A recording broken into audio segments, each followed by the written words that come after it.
Arianna. Arianna is from the southern part of Sicily. Started 20 years ago, started her domain with 1 hectare along a 3,000-year-old road called SP68, also the name of her most well-known cuvée. And now is growing not only wine, but also, you know, all the good stuff coming from Sicily. So there's capers, there's citrus, there's vegetables, olives, my personal favorite. So, Grazie. welcome, please. Ready? Enjoy. Well, sono molto emozionata. Faccio l'agricoltore, per cui diciamo non mi trovo ogni giorno di fronte a tutte queste persone, un po' meno. Parlerò della mia storia e di questa storia d'amore che ho avuto con il vino, sin da ormai quasi 20 anni, ma soprattutto preferisco parlare in italiano perché se devo connettermi prima di tutto con me stessa e poi soprattutto con voi, lo farò nella mia lingua madre. Parlare di vino per me è come parlare di amore.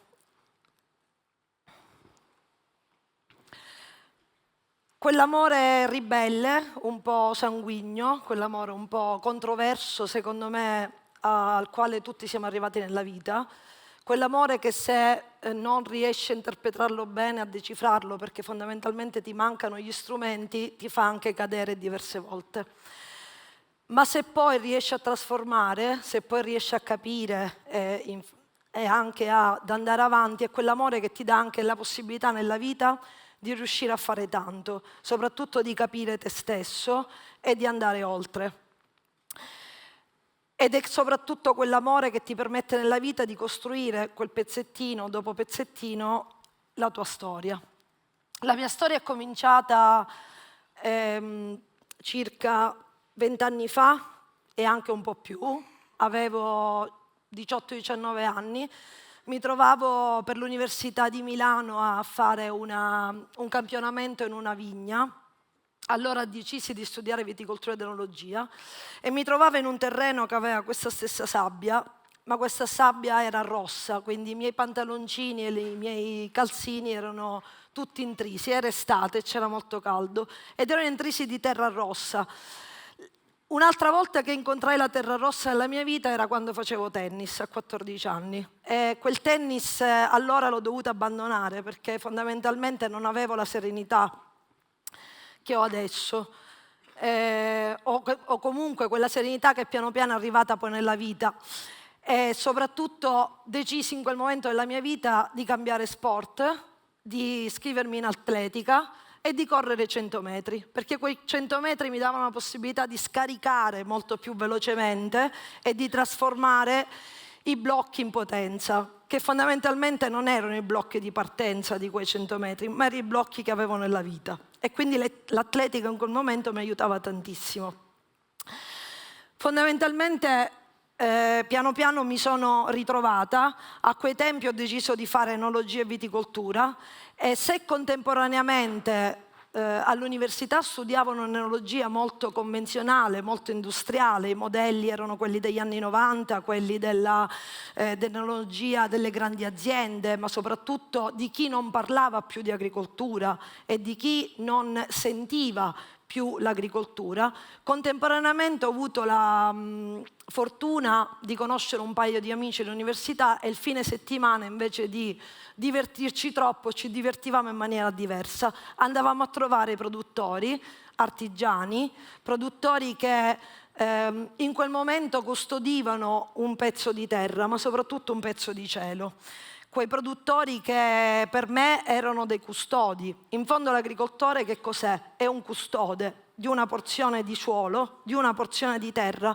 E se non ci fosse l'agricoltura e quindi questa moltitudine di terreni custoditi, non ci sarebbe nemmeno il nostro paesaggio, se ci pensate. In fondo che cos'è il paesaggio? È l'insieme di terre coltivate e non abbandonate, è l'insieme di mare, boschi e foreste. Questo è il nostro paesaggio e se penso al paesaggio italiano mi viene in mente questo, mi vengono in mente migliaia di piccoli appezzamenti coltivati. In quegli anni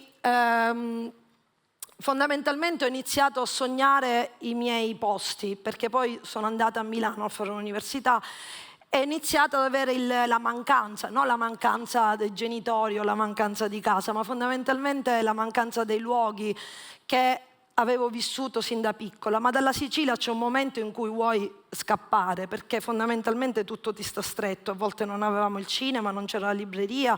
Io sono cresciuto in una piccola provincia, quindi il mio desiderio più grande era quello di andarlo a scoprire questo mondo.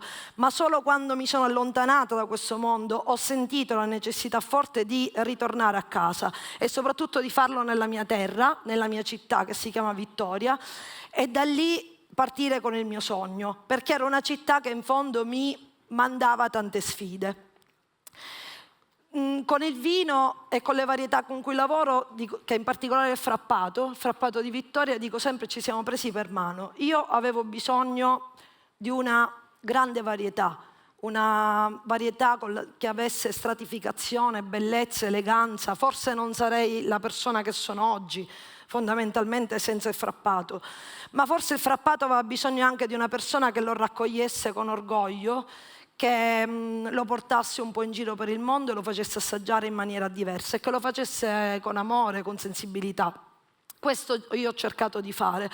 Ci siamo presi quindi per mano e piano piano siamo andati avanti insieme, con quell'orgoglio che era un po' diverso e soprattutto nuovo 20 anni fa, che non sentivo mai spesso nelle parole di molti siciliani che invece parlavano della loro terra in maniera un po' distante, quasi non orgogliosi di dove ci trovavamo.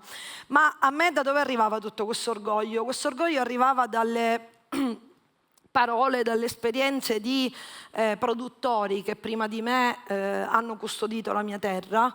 Parlo di nomi come Marco De Bartoli, ma anche grandi produttori italiani come Stan Corradi con Rinaldi, Elisabetta Foradori, Elena Pantaleoni, Giovanna Morganti, persone che a me hanno insegnato a guardare questo mondo con una sensibilità diversa e da loro ho appreso tanto. Mi mancava sicuramente esperienza, non avevo vendemmie alle spalle, però avevo una forza, una necessità.